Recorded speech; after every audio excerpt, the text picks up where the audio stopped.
Pega a pipoca e se acomode. A sessão já vai começar.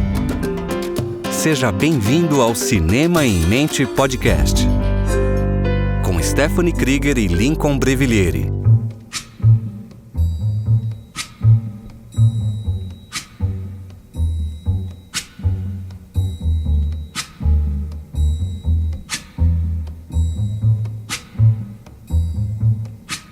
When the night has come and the land is dark and the moon is the only light we'll see. No, I won't be afraid. Olá! Sejam muito bem-vindos à sua sessão quinzenal do Cinema em Mente. No episódio de hoje, vamos explorar como o cinema pode nos ensinar sobre amizade e maturidade. Saído diretamente do fundo do baú, com direito a cheiro de naftalina e tudo, o filme de hoje vai nos guiar por um debate sobre como as amizades se transformam ao longo dos anos e como podem resistir ao teste do tempo. E digo mais, uma coisa é certa, crescer nem sempre é algo fácil, mas é essencial. Ou melhor dizendo, nunca é fácil. Então vamos juntos explorar como as experiências que vivemos na juventude moldam quem nos tornamos hoje. Então, como já é de costume, segue a gente lá no Instagram, no @Cinema em Mente Podcast, e depois de ouvir o episódio de hoje, já deixa o seu comentário lá na seção Reflita e Comente. Agora, deixa eu me apresentar. Meu nome é Stephanie, sou psicóloga e professora universitária e estou profundamente impactada com as crianças fumando no filme. Eu sabia que ela ia falar isso. Olá, meu nome é Lincoln, eu sou comunicador social e a lição mais importante que eu aprendi com o filme é que a habilidade de xingar a mãe alheia da forma mais nojenta e baixa possível é algo muito valorizado, principalmente entre os meninos. Importantíssimo, exatamente. Hoje vamos falar sobre o filme Conta Comigo. É um filme baseado em um conto do Stephen King que narra a jornada de 4 amigos que decidem procurar o corpo de um garoto desaparecido. Tudo para provar que eles são corajosos, mas no meio do caminho eles acabam descobrindo muito mais sobre si mesmos. Entre piadas, aventuras e algumas brigas, eles descobrem o verdadeiro significado da amizade e como a vida vai mudando conforme a gente cresce. Aposto que vocês também já tiveram aquele grupo de amigos inseparáveis na infância. Então, conta lá pra gente no e-mail cinemaemente@outlook.com uma boa história que vocês já tiveram juntos. Agora já separa os seus 70 centavos, coloca um jeans surrado e chama seus amigos pra essa aventura logo depois da vinheta. Cinema em Mente Podcast.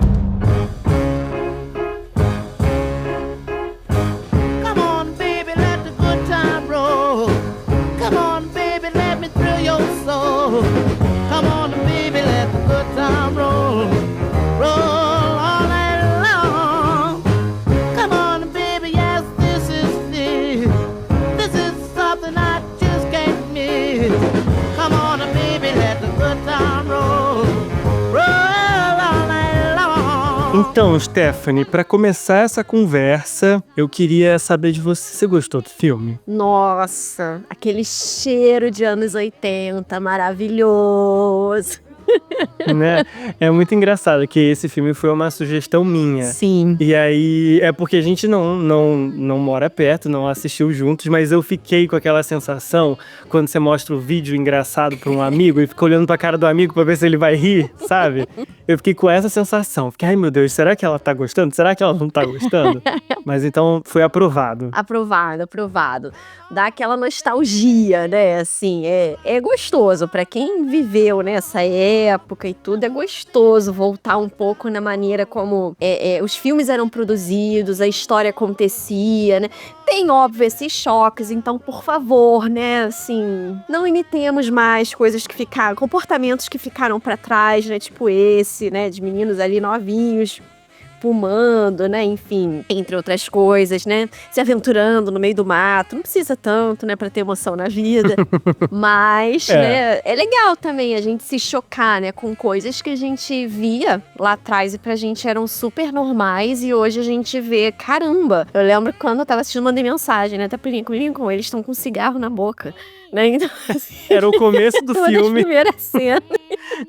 É um grupo ali de meninos de 13 anos, né, 12 anos.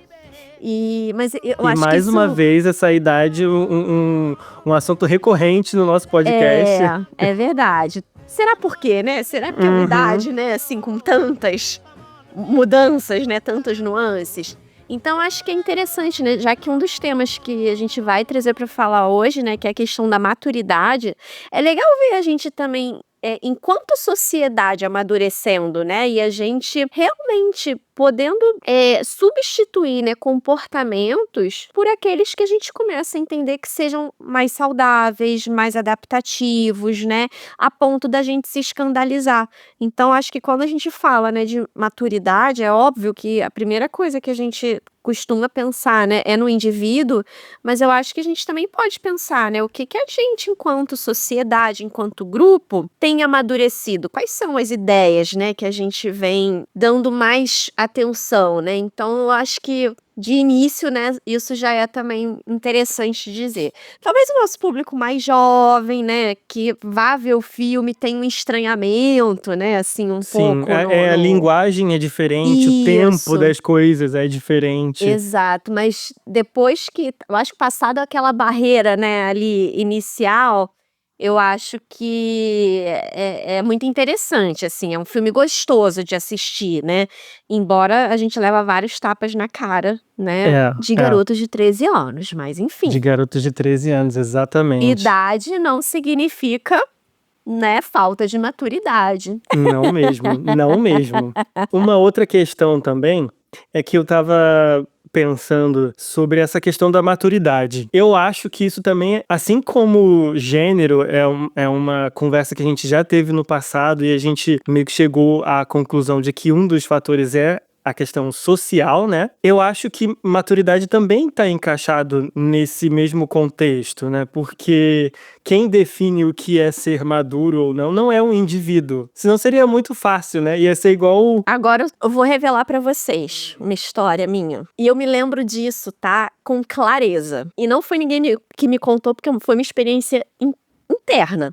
Eu me lembro que quando eu tava prestes a fazer 7 anos de idade, eu tava na casa da minha avó morava em casa, então era onde, né, eu tinha espaço pra ser super moleca, e eu sempre fui. Então eu lembro que eu tava na frente da casa dela andando de bicicleta, e meu aniversário tava pra acontecer, não me lembro em quanto tempo, mas tava aquela temática, né, do aniversário, da festa de aniversário, e eu me lembro de eu sozinha andando de bicicleta ali na frente da casa da minha avó, e pensando comigo mesma, né, assim, nossa, porque eu já vou fazer 7 anos. E tinha umas coisas assim na minha família, na minha casa. Ah, porque quando você tiver 7 anos, eu vou ensinar você a fazer tal coisa. Então, assim, 7 anos tinha um marco para algumas coisas. E eu pensando, né, andando na minha bicicletinha Com Caloi, rodinha? né, lá assim. Ah, E já sem rodinha há muitos anos, né? Mas pensando, nossa, eu vou fazer 7 anos, eu estou muito, né, adulta, muito madura, então agora as coisas vão mudar. E não mudou nada, né, a verdade é essa. Mas enfim, hoje em dia eu fico lembrando disso, né, já contei para outras pessoas, mas eu falo, gente, 7 anos e me achando ali no auge da maturidade, né, então assim... Quem nunca? Fica bem claro que não dá pra ser, né, uma medida individual, realmente, né, assim, a gente um belo dia acordar e falar, agora eu me sinto maduro né? o suficiente. Até porque, o que é ser maduro? A gente podia simplesmente embarcar num debate filosófico aqui, nada a ver com psicologia. Exato. E a conclusão que a gente ia chegar fica aí com vocês.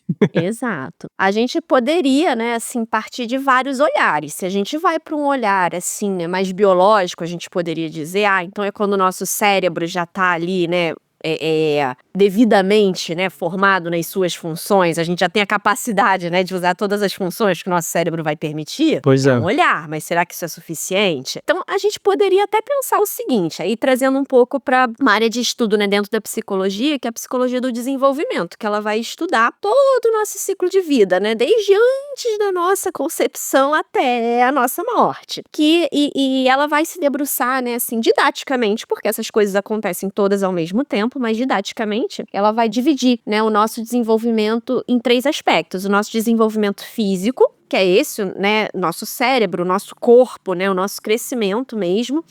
e com isso algumas capacidades que a gente vai adquirindo. Então a gente pode até botar aí nesse meio também o próprio desenvolvimento psicomotor, de alguma forma. O desenvolvimento cognitivo, que são as nossas habilidades cognitivas de pensar, de resolver problema, de desenvolver determinados tipos de raciocínio, né? E o nosso desenvolvimento psicossocial, que vai falar do nosso desenvolvimento emocional, do desenvolvimento da nossa personalidade, né? E da nossa interação com as outras pessoas, com o mundo.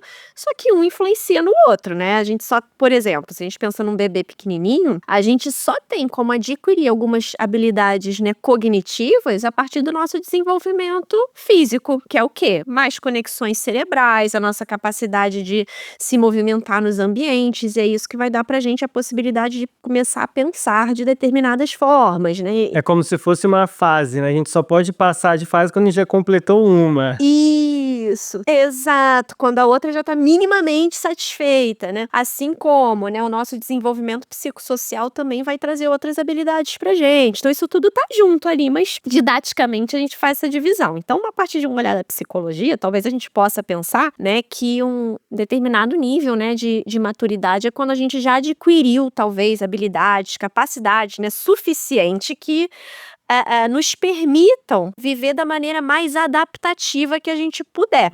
Talvez a gente pudesse tomar isso como uma possibilidade, mas é isso, é um olhar. Se a gente for pensar que isso, né, de uma forma totalmente conclusiva, a gente não termina hoje esse episódio. Pois é, porque tem essa questão social / cultural que, querendo ou não, ainda é uma influência muito forte. E vai ser sempre, né? Porque a gente é uma espécie social, né? Então isso daí faz parte. Inclusive tem uma teoria que não é nem uma teoria, né? Mas alguns modelos, né, teóricos que eu gosto muito, que vão falar, né, dos momentos dos eventos, né? Ou seja, a gente amadurece passando por determinados eventos na nossa vida, né? Então, assim, o curso do nosso desenvolvimento depende de quando que a gente foi exposto a determinados eventos, né? Tem aqueles que são esperados, que a gente fala que são eventos normativos. Então, por exemplo, a gente espera que um pré-adolescente ele passe pela puberdade. A gente espera que um jovem adulto esteja entrando no mercado de trabalho, né? Se já não estiver lá. A gente espera que uma pessoa, né, já lá no que a gente fala, uma adultez tardia, né, o que a gente pode falar terceira idade, enfim, né, já mais pro final, né, ali da nossa vida, é esperado que algumas pessoas irão passar ali por uma viuvez, por exemplo, né, provavelmente ao longo, né, ali da nossa vida, né, adulta intermediária, a gente vai se deparar com a perda, né, de figuras significativas na nossa vida, pais, quiçá avós. Então, assim, esses são eventos normativos. Espera-se e a gente tem uma previsão de quando, né, eles ocorreriam na vida das pessoas. Por exemplo, eu me lembro que quando eu era criança, eu devia ter por volta de uns 9 anos de idade, mais ou menos, e foi a primeira vez em que eu me lembro de ter na minha sala um coleguinha que tinha perdido o pai, né, por morte. Então, né, a festa do Dia dos Pais, né, aquela coisa bem de escola, né, que a gente faz lembrancinha. Eu lembro que a escola manejou super bem, mas eu lembro que eu cheguei em casa contando aquilo: mãe, você sabia que o coleguinha, né, o pai dele já morreu? Por quê? Porque não se espera que uma criança de 9 anos tenha perdido um dos pais por morte. Pode acontecer, não tô dizendo que não possa acontecer, mas não é um evento normativo, não é uma coisa que a gente espera nessa faixa etária. É diferente, a gente até se surpreende quando a gente vê uma pessoa, né, já de muita idade que ainda tem possivelmente um dos pais vivos, né, por exemplo. É uma coisa que a gente fica, caramba, né, sua mãe, seu pai ainda é vivo, né, olha que legal, né, e tudo, porque se espera que naquela fase talvez já tenha, né, passado por esse evento. Só que também pode acontecer isso, quando a gente tem eventos, né, que ocorrem em momentos, né, imprevistos do nosso desenvolvimento, os teóricos, né, que propõem esse modelo, eles vão dizer que isso vai causar pra gente um estresse. Estresse em que sentido? Né, que a gente vai ter que se organizar e o nosso desenvolvimento ele também vai ter que se adaptar e o que, consequentemente, essa adaptação vai, às vezes, exigir da gente adquirir algumas habilidades, algumas capacidades antes do previsto. Ou seja, Então, seria muito equivocado da minha parte falar que maturidade seria a maneira como a gente maneja as habilidades e as experiências que a gente vai adquirindo ao longo do tempo? É mais ou menos isso? podemos entender assim. Podemos entender sim, é uma boa maneira, né? Assim como também, ó, não ocorrer algum evento que é esperado também vai produzir um estresse no nosso desenvolvimento. Por exemplo, Exatamente, porque a gente vai viver na beira do precipício o tempo todo, né? isso, por exemplo, né, uma pessoa em idade reprodutiva convivendo com a infertilidade, né, não poder gerar um filho, embora hoje a gente tenha um monte de tecnologia para isso, Sim, mas, sim. né, esse primeiro momento é esperado. Ou, por exemplo, né, pais que perdem um dos filhos, né, que também é uma coisa que não se espera ao longo do desenvolvimento. Então, assim, o imprevisível está presente, mas É. por isso que a gente fala que algo é normativo, é porque se espera. E isso tem totalmente um atravessamento cultural. A gente tem culturas, às vezes, onde as pessoas têm filhos mais jovens do que em outras culturas, por exemplo. Então, Uhum. o momento em que esse evento é esperado naquele desenvolvimento é diferente, talvez, do nosso grupo social. E, inclusive, né, esse modelo dos eventos, né,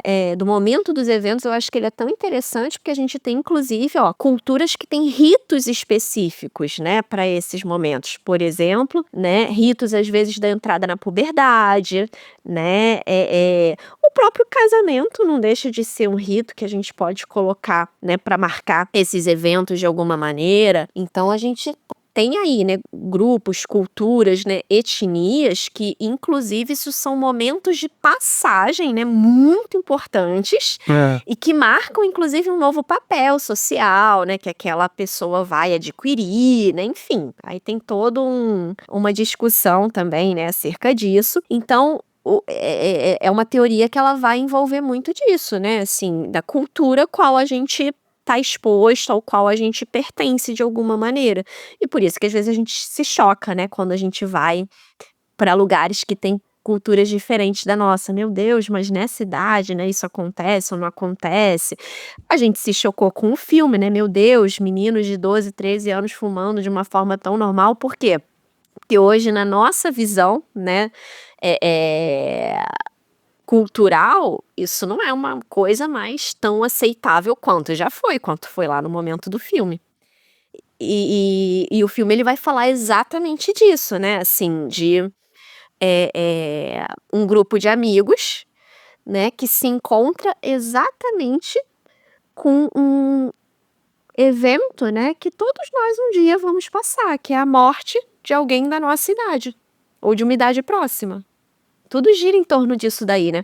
A primeira vez que eles viram, né, e isso no filme é muito bem marcado, né? Primeira vez que eles viram uma pessoa morta. E o quanto que isso muda, né, esses meninos, muda esse grupo de amigos. Porque é engraçado que a gente pode separar em 2 momentos, né? Uhum. Tem eles fazendo as teorias do que vai acontecer quando eles vão encontrar esse morto. E eles lá mostrando que vão ser super corajosos e não sei o Exatamente. quê. E depois tendo Que lidar de fato com aquilo, né? com esse baque. Tudo bem que ali naquele momento acontece uma coisa que é um motivador de um estresse a mais.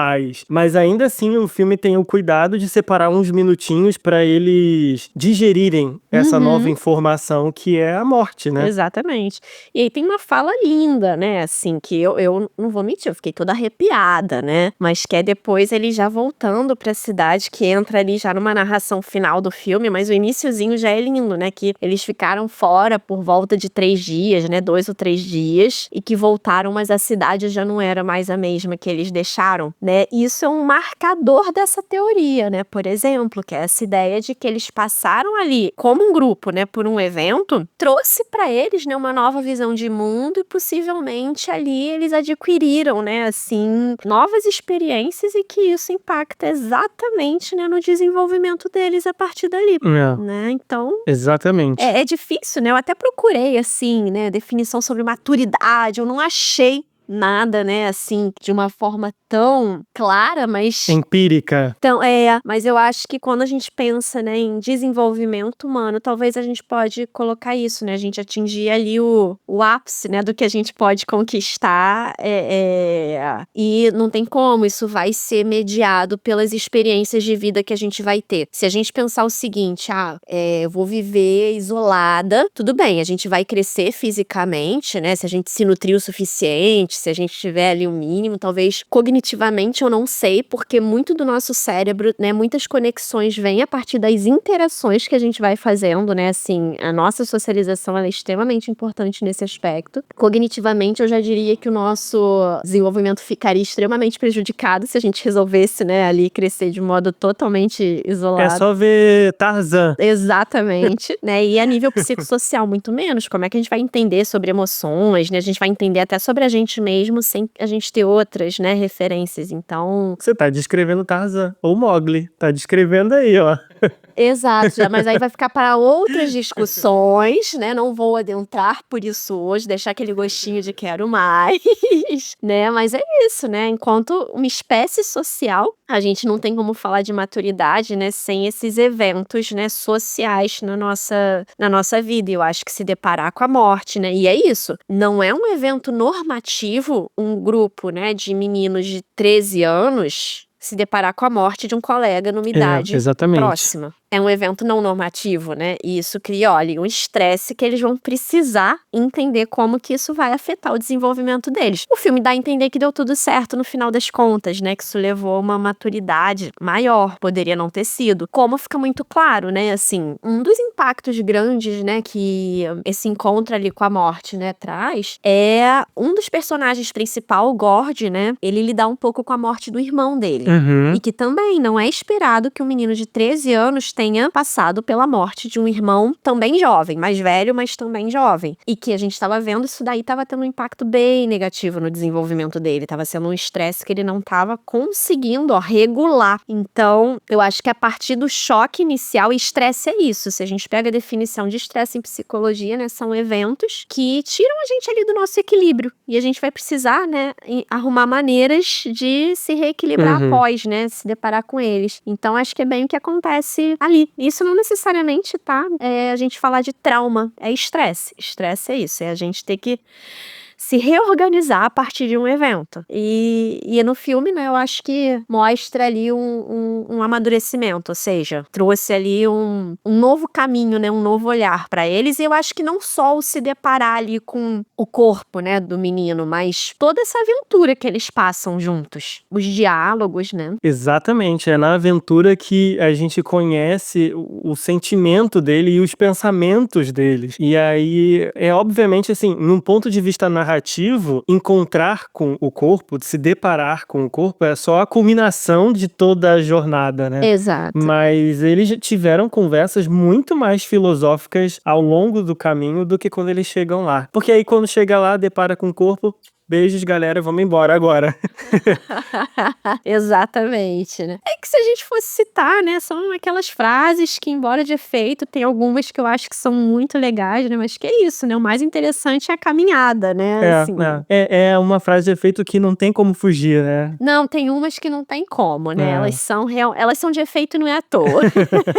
Mas uma coisa que eu acho interessante é, já puxando sardinha pro nosso próximo bloco, é que assim, nada de importante sairia dessa jornada se eles não fossem amigos de verdade. Exatamente, isso daí faz toda a diferença. Vou soltar uma frase de efeito aqui, hein? O que seria, né, dessa caminhada se não fosse pelas companhias, né? Porque é exatamente isso, é ali uma conjunção de vários fatores, né? Com quem ela tá acontecendo, o que acontece nesse meio, né? E o desfecho final. Mas então acho que dá o gancho, né? Vamos embora pro nosso próximo bloco? Bora lá, então. Você está ouvindo Cinema em Mente Podcast. Take out the papers and the trash, or you don't get no spending cash. If you don't scrub that kitchen floor, you ain't gonna rock and roll no more. Yakety yak. Don't talk back. Just finish cleaning up your room. Let's see that dust fly with that broom. Get all that garbage outside. Agora, eu tava reparando que todos os episódios você me faz uma perguntinha. Mas agora eu que vou entrevistar. Eu que vou entrevistar. Não Eu sei quero se serei saber. capaz de responder. Ah, mas vai, porque aqui é a hora da verdade. Queria saber, você tinha um grupinho inseparável? Ai, olha, ao longo da vida eu tive alguns grupinhos, mas eu era de grupos menores, então eu era mais assim, de ter ali uma ou duas amigas muito chegadas, Uhum. que era o meu grupinho, né? Aham.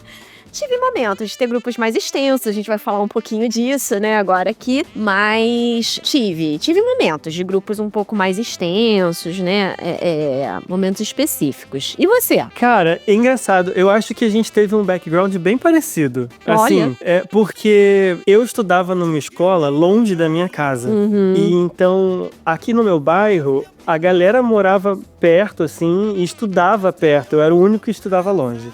Então, no momento que eles estavam reunidos, eu não tava. Então, assim, eu sempre ficava meio que sobrando. Não que isso fosse um problema, né? Nos momentos que a gente tava junto, eram super legais e tudo mais. Mas isso meio que me estimulou a ter outro grupinho. E aí, conforme eu fui crescendo, a minha avó tinha uma teoria que era mente vazia, oficina do diabo.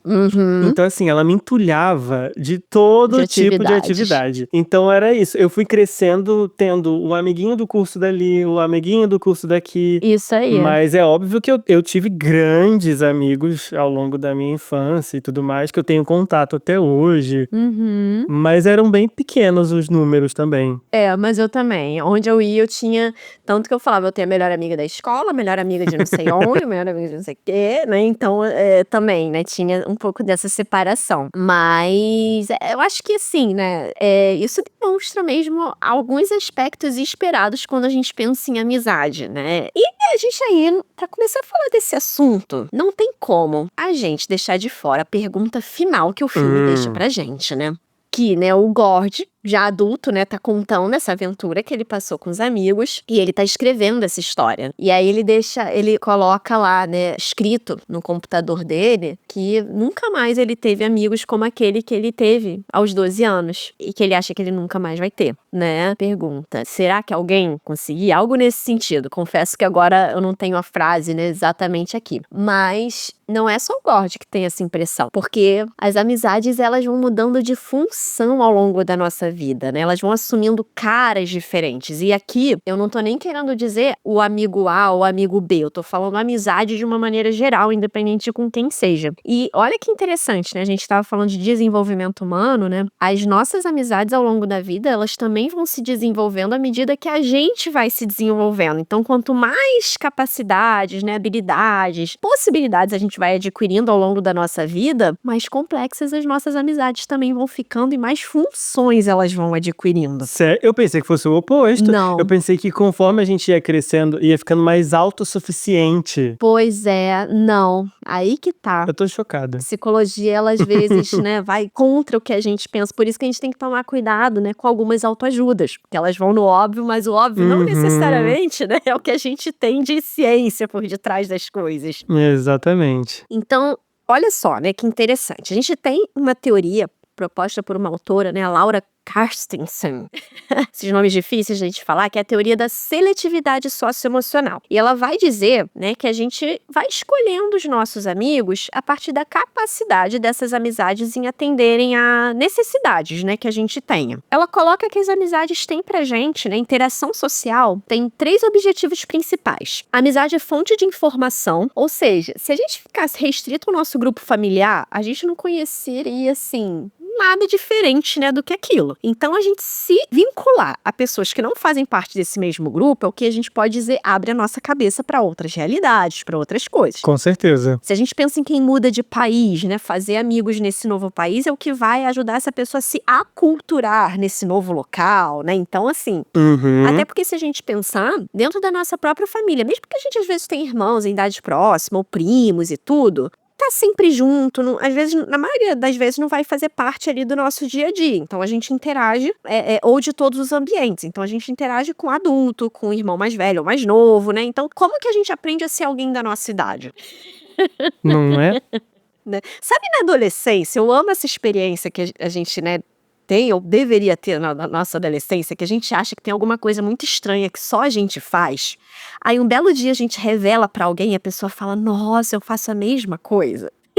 Eu amo essa sensação. Eu adoro essa Pronto, sensação. só daí já se formou uma nova amizade para sempre, né? Com toda certeza, com toda certeza. É isso, né? Assim, porque tem coisas que elas são muito restritas a uma faixa etária, pessoas que cresceram no mesmo momento, né? Então é dos amigos que isso vem. Ajuda, né? Um outro objetivo que as amizades têm pra gente é ajudar a gente a se desenvolver e manter uma noção da gente mesmo. Ou seja, eu só sei quem eu sou, porque eu também sei que eu me diferencio das outras pessoas em algum nível, eu entendo no que eu me pareço também com elas, então eu sei que eu faço parte de um determinado grupo social porque eu me assemelho àquelas pessoas que fazem parte do mesmo, me diferencio de outros, então até para nossa própria identidade, a gente precisa do outro, de alguma forma. Eu acho também que muito do que a gente muito do que a gente gosta, é muito baseado em comparação. Por mais que seja uma coisa horrível de se falar. Sim, a comparação nem sempre é ruim, não.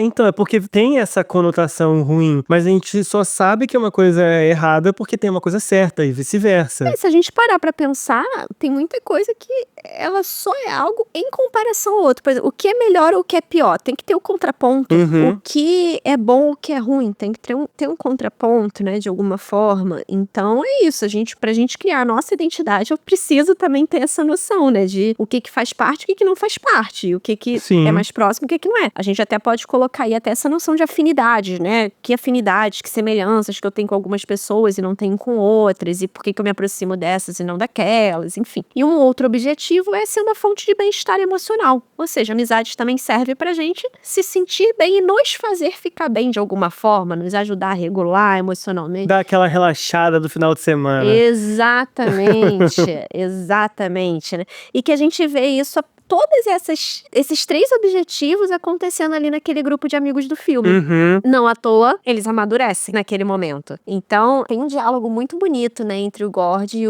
o Chris, que o Chris tá dizendo que não vai ser ninguém na vida, que ninguém espera nada dele, né, e tá dizendo pro Gord, né, assim, você vai ser um escritor, você é muito bom em contar histórias e não sei o quê. Isso é o quê, ó? A gente começar a ter noção da gente. Opa, então as minhas histórias são boas, né, o meu amigo aqui em quem eu confio tá me dizendo isso. E depois, né, a gente vê no final que o Chris, ele até não atende às expectativas, né, que eram colocadas sobre ele supera, né, em muito essas expectativas. Sim. E que a gente vê, ganha claro, uma profissão de respeito. Exato, e que assim, não tem como a gente não lembrar desse diálogo entre os dois, então o quanto disso, né, desse diálogo talvez o Chris não tenha tomado pra ele, né, assim, pra identificar na própria identidade dele, né, a troca de... Sim, eu acho que isso é bem, bem marcado no filme em 2 momentos, né, o primeiro quando eles têm essa conversa específica e ele fala que todo mundo chama ele de o ladrão da cidade, que é até um momento que eu acho engraçado, que fala, mas você roubou? Ele, claro que eu roubei.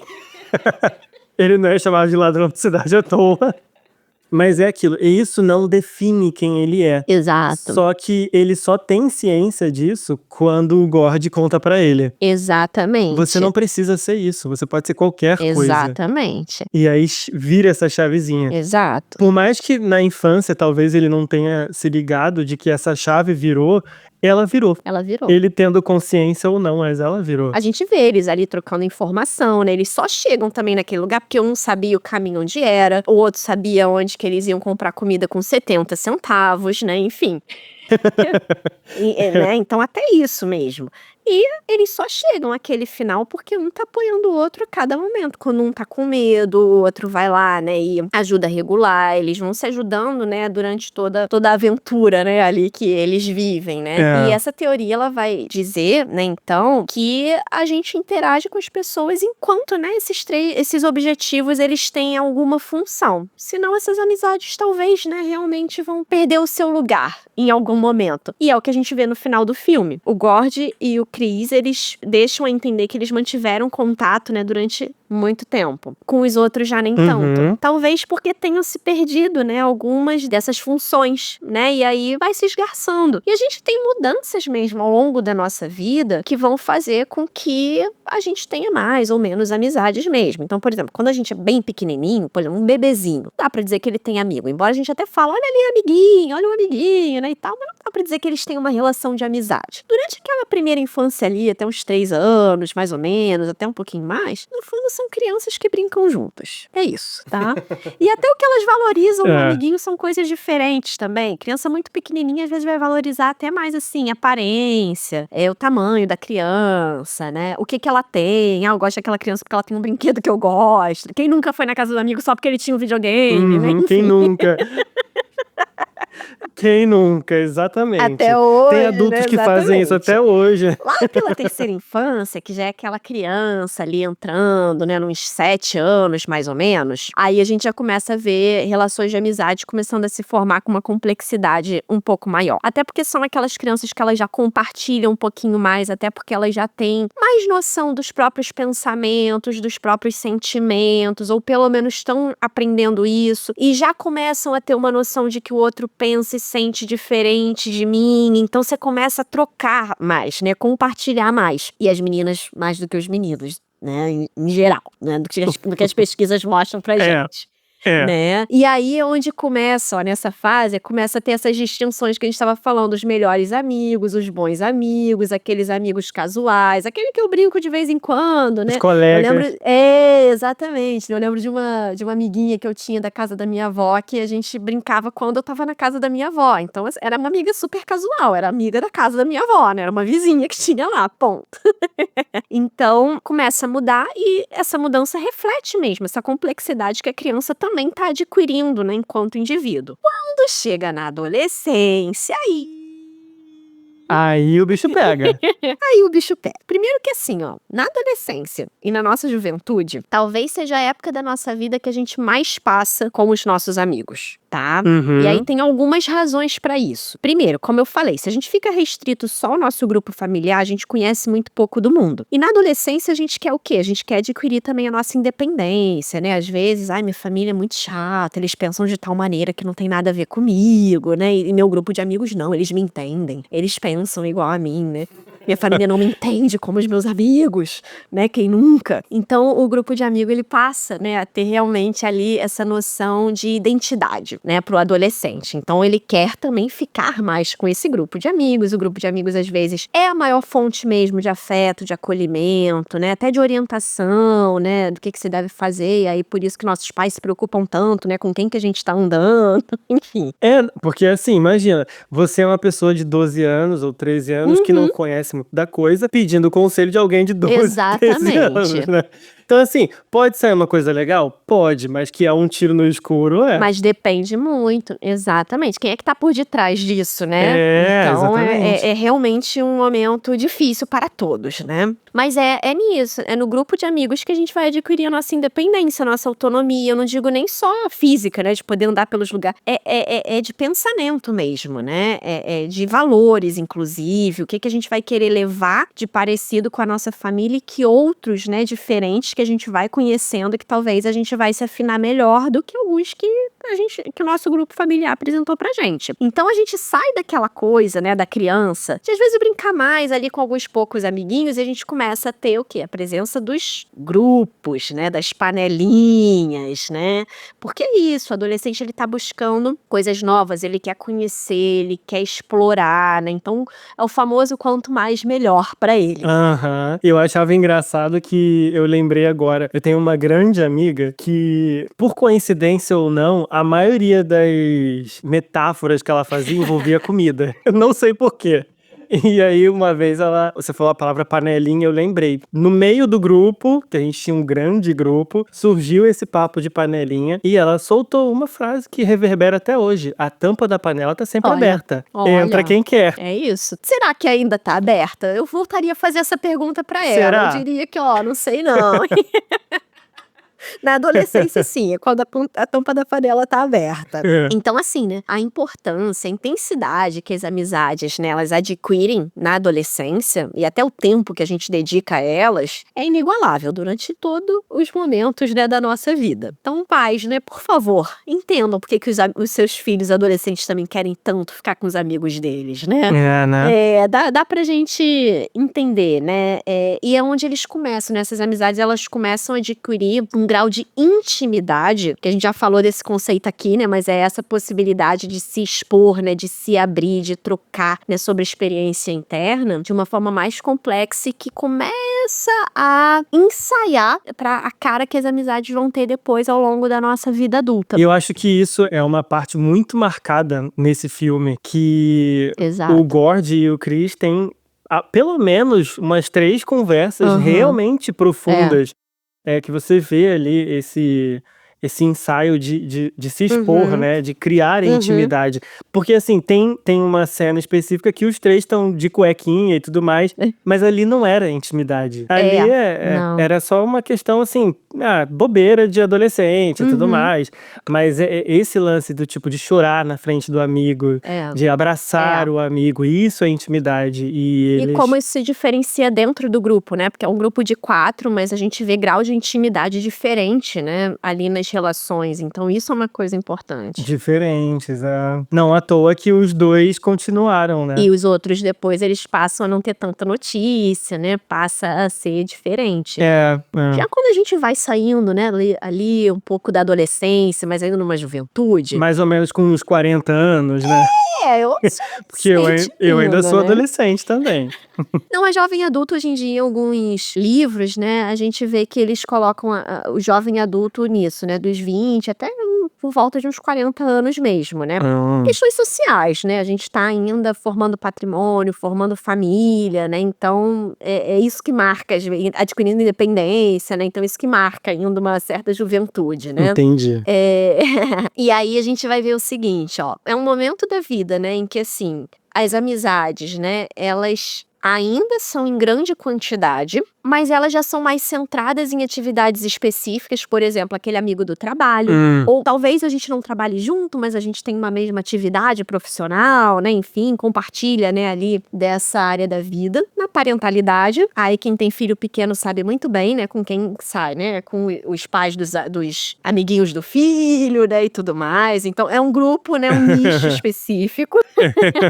E são amizades muito baseadas também na troca de confidências e conselhos, ou seja, é aquela amizade, né, de apoio mútuo, né, aquela que a gente falou ali, que contribui com o nosso bem-estar, né, que tem uma função ali emocional muito importante, né, de apoio principalmente. Então, assim, pensando aqui rápido, a gente viu lá no começo que existem esses 3 pilares para definir a amizade. Então, não seria incorreto afirmar que o tamanho desses pilares muda de acordo com a nossa fase de vida? Sim. Porque hoje em dia, na fase adulta, essa terceira parte é mais importante, exatamente. Porque 2025, quem é que tem saúde mental? Tá todo mundo querendo desabafar os problemas. Não, e não só isso, né, assim, a gente ali já numa idade mais adulta, a gente já tem uma identidade melhor formada, nossa própria personalidade, então a gente já depende menos do outro, né, pra ter essa função na nossa vida. Então a troca, ela passa, né, a ter uma função maior do que essa outra, né, de individualidade, servir né? como referência, exatamente. Então, sim, né, isso tudo vai alterando, né, a necessidade que a gente tem. Só que também tem o seguinte, à medida que a gente vai adquirindo esses papéis sociais, né, de profissional, parentalidade, conjugalidade, né, e tudo mais, tempo pra gente passar com os amigos também diminui. Né? Então, apesar da gente ainda ter muitos, às vezes, a gente não tem tanto tempo para passar com eles. Só que são amizades, ou aquelas que são estáveis, são aquelas que tendem a ser mais íntimas. Então, são essas amizades que talvez a gente vá selecionar mais. Lembra da teoria da seletividade, né, que a gente falou lá? Né? Ou seja, a gente passa a ser mais seletivo. Então, o número vai começando a importar menos, para importar mais a qualidade desse vínculo, né? A qualidade dessa amizade. Algumas amizades são tão íntimas que assumem um papel, né, que alguns autores vão chamar de parente fictício. que é aquele que tá num lugar, né, de família, tratado como um familiar, só que a gente não tem nenhum parentesco, né? Nossa, eu sei muito como é isso. Isso é muito comum na vida adulta. Pra gente aqui no Brasil, talvez um pouco menos pela nossa forma de se estruturar, mas se a gente pega, né, até algumas séries americanas, Friends, talvez seja uma das mais famosas nesse sentido, a gente vê, né, aqueles jovens que saíram de casa pra estudar, pra, né, entrar numa universidade e tudo mais, e tão longe, né, da família, então o grupo de amigo, ele passa a ter essa função, passam a ser os parentes fictícios, né? E uma coisa também que eu acho muito importante salientar, que daria um episódio só disso, é a maneira como os amigos encaram esse papel de família, principalmente na comunidade LGBTQIAPN+. Perfeito. Assim. É verdade. Isso é muito importante. É verdade. É muito importante. E eu acho que isso seria um ótimo assunto futuramente. Porque vai falar exatamente dessas funções que a amizade tem, né? E desse papel que ela passa a adquirir na adolescência da gente achar os nossos, né? A gente pode dizer assim. Exatamente. Achar o nosso lugar de compreensão, de acolhimento, né? De afinidade. E aí, ao longo da nossa vida adulta, até, né, o final dela, a gente vai ver muito dessa mudança das relações de amizade, elas passando a priorizar, né, essa troca, esse apoio que os amigos vão poder oferecer um pro outro, mais do que quantidade, até porque o nosso tempo vai passando a ser cada vez menor. E os boletos não param de chegar. Fora acontecimentos de vida que vão tendo, né, às vezes divórcios, né, adoecimento dos pais, envelhecimento, né, dos nossos pais, a própria parentalidade, né, a gente vai procurando apoio, né, nessas pessoas que estão dividindo esses mesmos momentos de vida. A mesma fase, exatamente. Para buscar apoio, para buscar conselho. Olha que interessante, né? Até pra gente já ir se encaminhando mesmo pro nosso fechamento. Não é só, né, uma questão de bem-estar, a gente poderia dizer, mas cultivar a amizade. E é isso, a gente tá vendo aqui que não precisam ser muitas, né? Mas precisam cumprir com determinadas funções. Tem um papel na nossa saúde. Quando a gente olha, né, pros adultos mais velhos, né, pros idosos, a gente vê que a maioria deles, né, mantém um círculo, né, íntimo ali de confidentes, né, que trocam, que se encontram, né? Eu acho tão bonitinho quando a gente, às figurinha vezes... do Zap com glitter. Manda pro grupo errado, né? Mas eu acho tão bonitinho, né, quando a gente, às vezes, vê aquele grupo de senhorzinhos e de senhorinhas, né, ali batendo papo, né, conversando, é tão legal. E a gente sabe que isso tem impacto na saúde, então é uma coisa pra gente também ficar atento, né, assim, com as pessoas da nossa família que estão envelhecendo e com a gente, pra gente também não tirar isso delas. Porque, assim, ó, pessoas que são socialmente isoladas e solitárias, principalmente já lá, né, em idades mais avançadas, tendem a apresentar declínios físicos e cognitivos mais rápido do que aquelas que não são isoladas socialmente. Então, as amizades, elas ao longo da nossa vida vão ter um papel importante, né, na nossa saúde, inclusive. Caramba. Mas é isso, não é se relacionar com qualquer um, com qualquer pessoa, né? São vínculos que cumpram com essas funções que a gente estava aqui, né, conversando. Então, se ao longo, né, ali da infância, elas vão ter um papel de apresentar pra gente, né, outras oportunidades, informações, a gente se encontrar, depois elas vão ter esse papel ali de serem grandes apoios, né, que a gente vai ter emocionalmente, né, de intimidade e até inclusive para passar por eventos de vida ao longo do nosso desenvolvimento. Se não, inclusive é isso, ó, o nosso próprio desenvolvimento, né, ele vai para um curso que não é muito interessante pra gente. Então, né, voltando lá no filme, eu responderia, né, a pergunta que o Gord deixa no final. Nunca mais a gente vai voltar a ter amigos como aqueles dos nossos 12 anos. Porque ao longo da nossa vida vai ter função diferente. Então aquela aventura, né, que eles dividem, ela foi tão marcante, né, por esse amadurecimento que teve e pela função que cumpriu ali naquele grupo, né, que naquele momento estava compartilhando daquela amizade, né, daquela aventura. Mas uma coisa também, uma visão menos romântica e mais prática é também lembrar que nunca é tarde para se fazer novos amigos. Exato. Pode ser que você já na sua terceira idade, digamos assim, já não tem mais contato com o seu grupo, o seu círculo social, mas nada te impede de entrar num cursinho de crochê e criar novas amizades, exatamente, né? O importante é a gente não cair na solidão.